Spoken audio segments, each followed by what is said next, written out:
2024년 11월 2일 비나테 한담 미국의 미래와 테슬라에 대해서 얘기를 시작하겠습니다. 미국의 미래는 나스닥 차트에서 읽고 있는데 여기 보이는 이 파동과 이 파동의 마감이 다릅니다. 그 얘기는 이 파동을 마감하고 되돌림이 오면 한 번 더 올라가야 됩니다. 임펄스가 나오면 한 번 고갱할 거고 삼각형으로 올라가면 두 번 고갱을 하겠죠. 그런 파동이 나올 텐데 일단 여기서 지금 종점을 찍었는지 한 번 더 올라갈지는 나스닥과 나스닥 선물 파동 업데이트할 때 얘기를 드릴 텐데 현재는 고점을 넘지 못할 수도 있는데 나스닥 선물 파동을 보면 아직 파이널라이즈가 안 된 것 같아요. 그래서 아직 남아있다고 봅니다. 나스닥도 남아있을 가능성이 있습니다. 여기가 A파인 건 맞는데 A, B, C, D, E로 맞췄을 수도 있고요. 이 파동이 C파일 수도 있습니다. 지금 내린 파동이 D파일 수 있죠. 그리고 이 파를 한 번 더 올릴 수도 있습니다. 물론 못 올릴 수도 있습니다. 여기가 A, B, C, D, E로 맞췄을 수도 있습니다. 현재 연장 파동이 지금 많이 만들어져 있기 때문에 이 파동을 어떻게 마무리할지가 관건인데 현재 이 파동은 마감될 수 있는 파동이 아닙니다. 그냥 삼각형으로 마감을 하고 올릴 수밖에 없는 파동입니다. 그러니까 이 파동이 D 파동이 될 수 있는 방법은 삼각형밖에 없습니다. WXY로 마감하고 올리는 것 외에는 방법이 없어요. 이 파동을 마감하려면 저 밑에 어디까지 내려가야 됩니다. 그렇기 때문에 여기서 돌리거나 위로 아니면 이제 엘 콘도로 바사 이제 새는 날아가는 겁니다. 자, 일단은 그런 상황인데 그거는 나스닥과 나스닥 선물 파동 카운팅 할 때 말씀을 드리고요. 지금 제가 말씀드리려고 하는 거는 미국의 전체적인 파동이 아직 한 번 더 남아있다. 여기 이 파동 마감하고 나서 이 파동 마감이 한 번 더 남아있다. 그럼 내려왔다가 올라가는데 그 시간이 몇 년은 걸릴 겁니다. 그 몇 년 걸리는 시간 동안에 미국이 다시 상승을 한다면 그 상승은 과연 뭘까 하는 이제 의문을 갖게 되는데요. 트럼프가 다시 집권을 하게 되면 트럼프 때 시작했던 리쇼링은 계속 진행이 될 것 같습니다. 그러니까 트럼프는 바이든하고는 좀 다르게 인접국 또는 우방에 대한 배려가 별로 없습니다. 트럼프는 오로지 미국입니다. 미국 안에 제조시설이 들어와야 됩니다. 차이가 있다면 그런 건데 근데 미국 안에 제조시설이 들어오면 이게 제조 원가 때문에 감당이 안 될 텐데 어떻게 그거를 감당하려고 하는가. 미국의 인건비가 너무너무 비싸거든요. 올해 UAW가 전미 자동차 노조 포드랑 협상할 때 임금 인상률이 40% 가까이 나왔어요. 그래서 기본급 평균 UAW 노조 노동자의 임금이 기본이 8만 불이 넘어갑니다. 평균 임금이. 오버타임까지 하면 10만 불 넘어가죠. 근데 오버타임 하나도 없이 일을 하진 않거든요. 자동차 미케닉이 그 정도 번다. 얼마 전에 롱비치를 포함해서 항만 노조 파업이 있었습니다. 노조 파업을 해서 세트를 빨리 하라고 해서 세트를 해서 결론이 난 게 기본급이 거기도 8만 불이 넘습니다. 하나로 1억이 넘는 거죠. 그 인건비를 주고 미국에서 제조업을 한다. 또는 비즈니스를 한다. 이건 거의 미친 짓이거든요. 그런데 그렇게 하지 않으면 관세 때려가지고 미국에서 이제 소비 못하게 하겠다. 수출도 못하게 하겠다. 너희들 들어와서 해라. 하는 게 미국의 리쇼링 지금 정책인데요. 트럼프 이후에 바이든도 그 정책에는 계속 이어가고 있습니다. 왜? 미국의 패권하고 연관이 있기 때문에. 그러면 경쟁력이 있느냐? 그 비싸게 해서 인플레만 나오고 이게 가능성이 없지 않느냐? 하고 얘기했을 때 거기에 단서를 제공해준 기업이 있습니다. 그게 바로 테슬라입니다. 테슬라가 이번 3분기 발표할 때 그로스 마진이 19.8% 나왔거든요. 컨센서스가 17%가 안 됐습니다. 월가에. 근데 19.8이 나왔어요. 그 얘기는 뭔가 하면 COGS를 낮췄다는 얘기거든요. COGS를 어떻게 낮췄느냐? 결국 자동화죠. 사람 덜 쓰고 24/7 돌리고 공장 가동률 높이고 사람 안 쓰면 되는 거죠. 그걸 가장 많이 테스트한 데가 중국 샹하이 공장이고 샹하이에서 그게 성공하니까 텍사스에서도 그걸 적용을 합니다. 로봇 오토메이션이죠. 그리고 이제 옵티머스까지 투입을 하기 시작하면 조금 더 위험한 부분에는 맨파워가 안 들어가는 겁니다. 로봇가 다 하는 겁니다. 그렇게 진행을 할 수 있는 가능성을 열어놓은 거죠. 이번에 19.8%를 보이면서. 그래서 일론 머스크는 19.8%의 그로스 마진, 그러니까 COGS를 절감할 수 있다는 거를 확신을 하면서 생산량을 줄이면 안 되거든요. 그러면 차는 계속 24/7으로 차 만들고 파는 거는 무이자로 팔아. 무이자는 그러면 그 이자 비용을 회사가 부담하느냐? 그게 아니죠. 그 이자 부담은 프리캐시플로우에서 커버를 합니다. 만들면서 원가 절감되는 게 그 무이자에서 오는 비용. 사실 프리캐시플로우가 만들어졌다고 해서 은행에서 이자를 받는 건 아니거든요. 실제로 기회비용도 없습니다. 프리캐시플로우는. 비용으로 장부에 기표되는 게 없거든요. 그렇기 때문에 일론 머스크는 무이자 할부를 시작을 한 거죠. 프리캐시플로우를 하면 되니까. 그래서 그것 때문에 발생하는 로스는 없고 대량 생산을 통해서 오는 원가 절감은 조금 더 커지고 그러면서 원가를 절감하면서 제조 경쟁력을 확보를 한 겁니다. 그렇게 하니 민주당의 가장 큰 우군 서포트 그룹인 UAW는 테슬라가 너무너무 싫은 거죠. 오토메이션도 싫은데 오토메이션에다가 로보틱스까지 들어오면 유니언이 설 곳이 없거든요. 그러니까 민주당하고는 같이 갈 수가 없는 겁니다. 일단 그 얘기를 드리려고 한 건 아니고 미국의 미래에 대해서 얘기를 지금 제가 드린다고 그랬지 않습니까? 미국의 미래를 책임질 회사가 테슬라다. 그렇게 보시면 될 것 같아요. 미국으로 다 제조 리쇼어링해서 오면 그 리쇼어링한 현장에 투입되는 로보틱스 다 옵티미스가 들어갈 겁니다. 그리고 자동화 시스템 다 되죠. 테슬라 공장만 이제 그렇지 않고 다른 데서 아마 벤치마크를 원할 겁니다. 미국 정부에서 프로토타입으로 가져갈 거예요. 그러면 미국에 있는 제조업 현장에는 오토메이션이 들어가고 옵티머스가 들어가고 그러면서 생산 단가는 떨어지고 공장 가동률은 올라가고 그래서 원가, 공급 인플레이션에서 오게 되는 원가는 낮추게 되는 그런 효과를 가져올 수 있습니다. 그게 AI를 활용한 테슬라의 경쟁력이 될 텐데 이 AI 클러스터도 일론 머스크는 한치의 고민도 없이 주주총회에서 승인을 받아가지고 H100, 엔비디아의 H100을 다 깔아버렸습니다. 아직까지 깔고 있죠. 클러스터에. 테네시 주의 데이터 센터에 해당하는 AI 클러스터를 다 이제 공사를 시작해서 지금 진행 중인데 이 AI 클러스터는 현재 아마존 웹 서비스 AWS하고 마이크로소프트 애저 이런 것들이 가지고 있는 베타성 때문에 구글의 예전 그 CEO 했던 그 슈미트가 가장 큰 실수 중에 하나가 웹 서버 시스템을 조기에 구축하지 않았던 게 가장 큰 패착이었다라고 얘기한 적이 있습니다. 웹 서버를 구축을 하고 초기에 있는 고객들은 한번 웹 서버에 들어오면 못 나갑니다. 데이터가 다 노출이 되기 때문에 거기에 있던 데이터는 비밀 유지 계약을 해서 가지고는 있습니다. 근데 나오고 나면 거기서 계약을 파기하고 나오면 그 데이터를 다 가지고 나올 수 있다는 보장이 없거든요.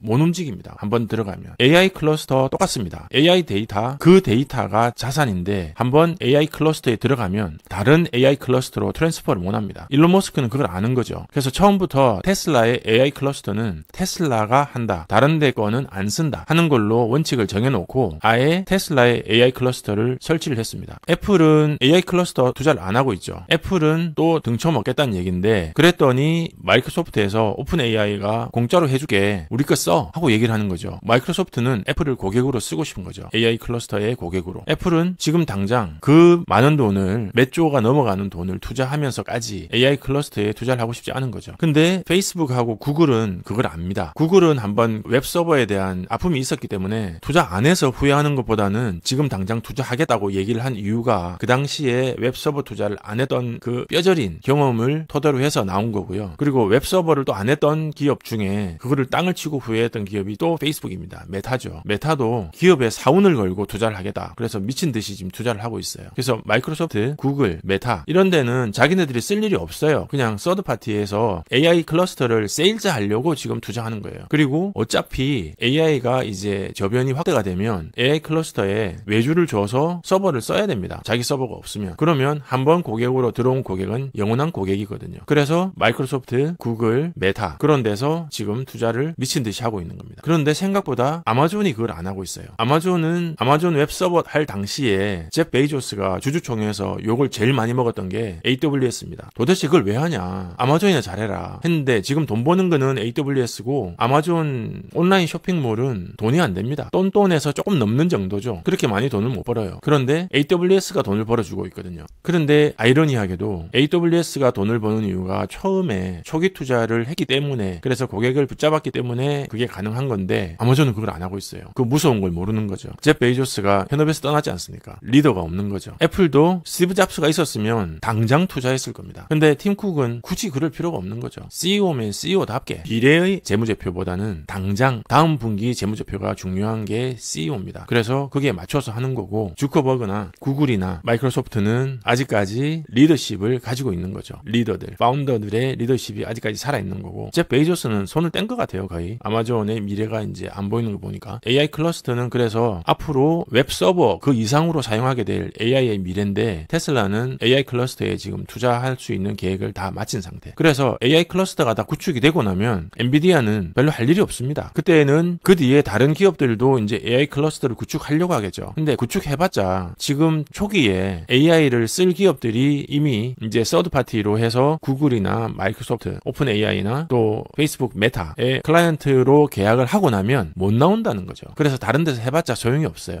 자, 이제 그런 상태인데, 그런 상태에서 테슬라는 독자 AI 클러스터로 이용을 한다. 외부 서버를 쓰지 않겠다. 그거죠. 그래서 지금 테슬라의 마스터 플랜은 다 지금 준비가 끝난 상태입니다. AI 클러스터, 옵티머스. 얘는 시간 지나면 AI 트레이닝 끝내가지고 다 작업이 끝나고요. 그게 나중에 제조업 현장에 투입이 될 거고, 그 옵티머스가 앞으로 하게 될 전쟁, 로보캅, 경찰 다 얘네들이 할 겁니다. 미국이 나중에 보호무역을 하게 되면 보호무역을 하려고 하는 게 아니고 다 자국으로 가져오고, 자국 안에서 그걸 끝나면 미국을 제외한 전 세계 나머지 국가들은 문제가 생기는 거죠. 문제가 생기는데 일단 미국은 석유 에너지 자원도 다 가지고 있고 재생 에너지 자원도 세계에서 가장 많이 가지고 있는 나라가 됩니다. 그래서 자급자족이 되는 거죠. 식량과 에너지 자급자족이 되는 나라가 되는 거죠. 근데 제조업 경쟁력이 없었는데 제조업 경쟁력은 테슬라가 가지고 있는 오토메이션과 옵티머스가 합쳐지면 제조업 경쟁력이 생깁니다. 그리고 향후 있게 될 전쟁에는 이제 군인이 안 갑니다. 옵티머스가 가겠죠. 그 옵티머스에는 또 스타링크가 달려 있습니다. 언커넥티드는 용서할 수 없는 거죠. 스타링크가 얼마 전까지만 해도 이 백팩보다 더 컸어요. 큰 사이즈의 스타링크밖에 없었는데 이제 스타링크 미니가 나왔습니다. 백팩에 들어가는 거죠. 근데 아마 얼마 안 있어서 이거 반 사이즈 나올 겁니다. 아이패드 미니 사이즈의 스타링크가 나올 거예요. 그러면 그 사이즈의 스타링크는 아마 옵티머스 안에 장착이 될 겁니다. 그러면 옵티머스는 모든 옵티머스가 다 올 커넥티드. 그래서 그 옵티머스는 솔저도 되고 캅도 되는 거죠. 근데 일론 머스크는 그 옵티머스가 솔저가 되고 캅이 되고 하는 얘기는 뭐 트위터에서 얘기를 하던 다른 행사에서 한마디 얘기도 안 합니다. 하면 안 되거든요. 왜냐하면 국방부와 confidentiality 비밀 유지 계약을 했을 겁니다. 얘기를 꺼내면 안 돼요. 그 프로젝트는. 그래서 얘기는 못 하죠. 하지만 그건 이미 시작된 거죠. 그리고 일반 투자자나 일반 소비자들이 싫어하는 분야입니다. 로봇가 군인이 되고 로봇가 경찰이 되는 미래는 별로 원하는 미래가 아니거든요. 그래서 얘기를 안 꺼냅니다. 그런데 조만간 그런 미래가 올 겁니다. 로봇택시에서 내리는 옵티머스, 로보캅 영화가 실제로 일어나는 겁니다. 그리고 집에는 이제 일론 머스크는 가정용 로봇만 얘기했습니다. 각 가정에 2대의 옵티머스, 한 대는 아웃도어용, 한 대는 인도어용. 풀리 프로그램된 옵티머스가 한 대에 2만 불에서 2만 5천 불 정도 할 것 같다. 그 풀리 프로그램 됐다는 얘기는 AI 클러스터에서 트레이닝 다 끝나고 그게 연결되어 있는 가정용 로봇이 그 가격이란 얘기거든요.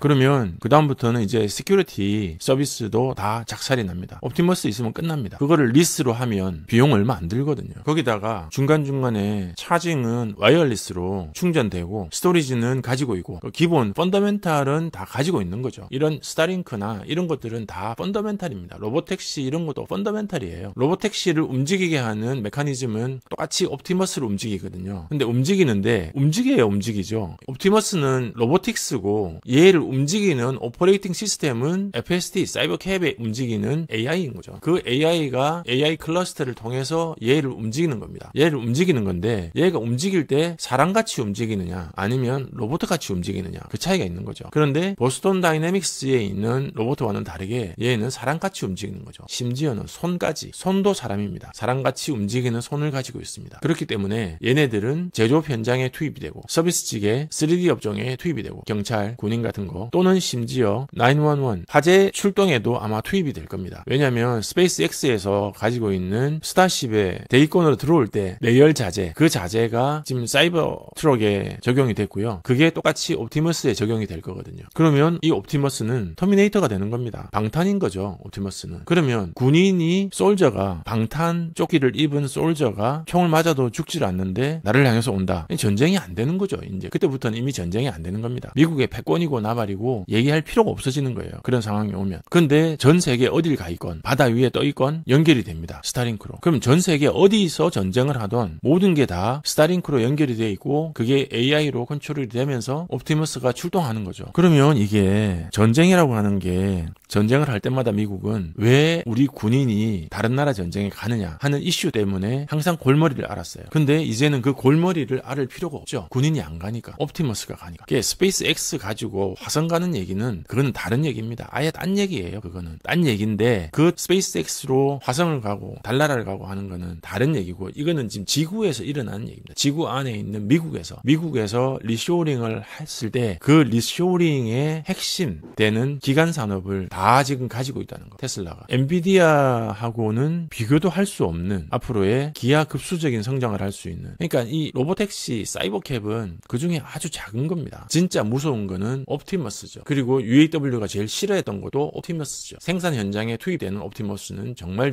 싫어합니다. 민주당하고 같이 갈 수 없다는 얘기가 그래서 나온 겁니다. 로보택시는 지금 뭐 원가를 절감해서 당장 할 수 있는 캐시플로우를 만들어낼 수 있는 아이템인 거지, 이게 미국의 미래하고 뭐 우버가 미국의 미래는 아니지 않습니까? 근데 로보택시에서 타고 내리는 옵티머스를 보는 게 미국의 미래가 되는 겁니다. 그게 아마 10년이 안 걸릴 겁니다. 그렇게 되면 테슬라가 오파가 왜 4,000불 넘어가는 오파가 가능한지, 10,000불이 넘어가는 오파가 왜 가능한지. AI는요 승자 독식입니다. 그런데 구글이나 마이크로소프트나 메타는 AI 클러스터를 서비스하겠다는 거예요. 그걸로 뭘 하겠다는 게 아니고. 근데 테슬라는 그걸로 뭘 하겠다는 겁니다. 뭘 하겠냐? 이런 걸 하겠다는 거예요.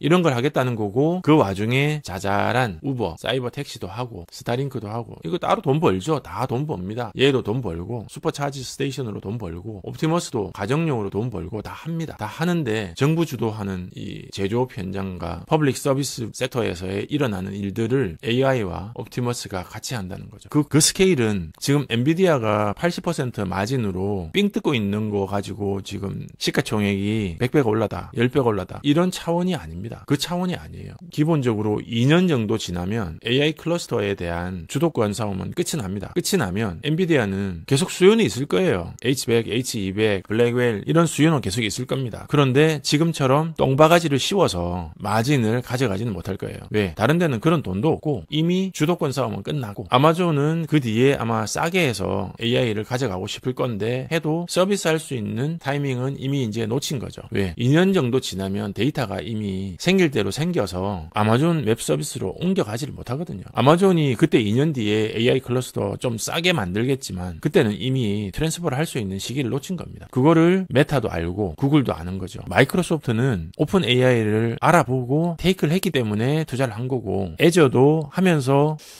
역시 이 선발과 후발의 차이가 크구나 하는 걸 느꼈을 건데 승자의 저주에 걸린 겁니다. 아마존은. 뭐 그런 거 같고요. 아마존 제가 주식이 없어서 그런 얘기를 하는 건 아니고, 아마존은 아마 승자의 그 베니핏을 지금 누리고 싶을 겁니다. 아마. 그래서 AI 클러스터 투자하면서 또 주주들하고 싸우고 싶지 않은 거죠. 자, 이제 테슬라의 미래에 대해서, 미국의 미래는 그냥 리쇼링이고, 리쇼링을 했을 때 테슬라가 그게 가능하게 해주는 제조원가 절감의 핵심 테슬라가 있을 것 같고요. 그리고 퍼블릭 서비스도 테슬라가 할 것 같고, 프라이빗한 부분에서는 집에는 로봇가 있고 집 밖에는 로보택시가 있고 테슬라 차가 굴러다니고, 사람들은 인터넷을 그때부터는 스타링크를 통해서 쓰기 시작하고, 왜냐하면 싸질 거거든요. 스타링크가 지금은 아직까지 그만큼은 아니겠지만 나중에는 더 싸질 겁니다. 자, 이제 그런 미래가 미국 정부에서 그리고 있을 거고, 트럼프가 되면 그 미래가 조금 더 빨리 올 것 같고요. 그래서 이때 어딘가에서 고점을 찍고 내려오건 안 찍고 내려오건 내려오지 않겠습니까?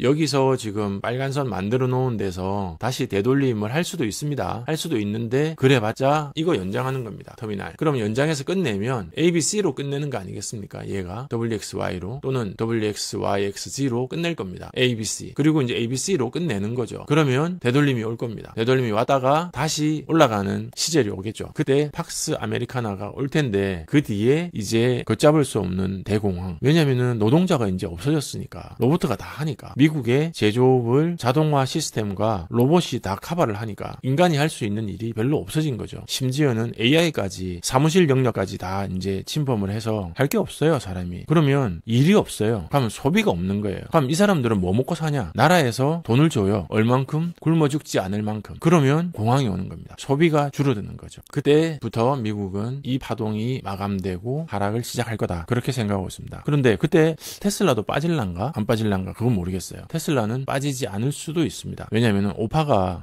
마감이 되면 빠질 텐데 오파 마감되는 지점까지 너무 멀더라고요. 그러면 테슬라는 안 빠지고 계속 올라갈 수도 있습니다. 왜냐하면 오파가 마감될 것 같아 보이진 않으니까. 너무 높거든요. 오파 마감 지점이. 그러면 테슬라는 빨리 빠지진 않겠지만 계속 요 근래 애플이 보여줬던 빠질만 하다가 올라가고 빠질만 하다 올라가는 그런 커브를 그리겠지만, 그 외에 다른 미국에 있는 다른 기업들은 대공황의 여파를 아마 바로 맞게 되지 않을까 그렇게 생각합니다. 그러면 이 오파 마감 이후에 파동이 진행이 된다. 그렇게 보시면 될 것 같습니다. 근데 그거는 미래의 일이니까 아직까지는 이 파동 마감하는 것까지는 멀었고요. 현재 파동 마감하고 내려오는 것도 한참 걸릴 거고, 내려왔다가 또 이제 다시 올라가면 그때는 팍스 아메리카나를 인조이 해야죠. 올라가는 파동에. 저는 그렇게 생각하고 있습니다. 그래서 혹시 미래에 대해서 생각을 하실 때 이런 관점도 있구나 하고 참조해 주시면 좋을 것 같습니다. 네, 오늘 비나테 한담 여기까지 하겠습니다. 고맙습니다. 제 영상을 보시면 연장터미널 얘기가 자주 나옵니다. 그런데 연장터미널 개념은 글렌릴리 책에 나오는 개념은 아니고 글렌릴리 책에 약간의 암시만 되어 있는 개념이기 때문에 글렌릴리 책을 보셨다고 하더라도 제 영상이 이해가 잘 안 되실 겁니다. 글렌릴리 책에서 그 암시를 캐치하셨던 분들 정도는 제가 이제 연장터미널 얘기를 하면 이해가 되실 텐데, 그렇지 않은 분들은 연장터미널이 또 무슨 소린가 싶으실 겁니다. 그래서 복수의 구독자님들께서 그 글렌릴리 책 내용도 좀 어렵고 하니 글렌릴리 책 내용하고 연장터미널 내용을 좀 정리를 해가지고 강의를 만들어주면 좋겠다고 요청하셔서 제가 펀더멘탈 강의를 만들었습니다. 영상을 보고 공부를 하다가 궁금한 게 있으면 추가 질문을 받는데요. 10편은 일단은 끝났습니다. 끝났는데 질문들이 있으면 질문을 받는 디스코드 방이 있으니까 펀더멘탈 공부방 회원은 디스코드 방에서 질문을 하시면 되고, 그것도 부족하면 추가 영상 만들어서 11편, 12편 추가 영상 올릴 예정입니다. 일단 공부를 시작해 보시고 또 진행하다가 부족한 부분이 있으면 다시 채워나가는 걸로 그렇게 진행하도록 하겠습니다. 고맙습니다.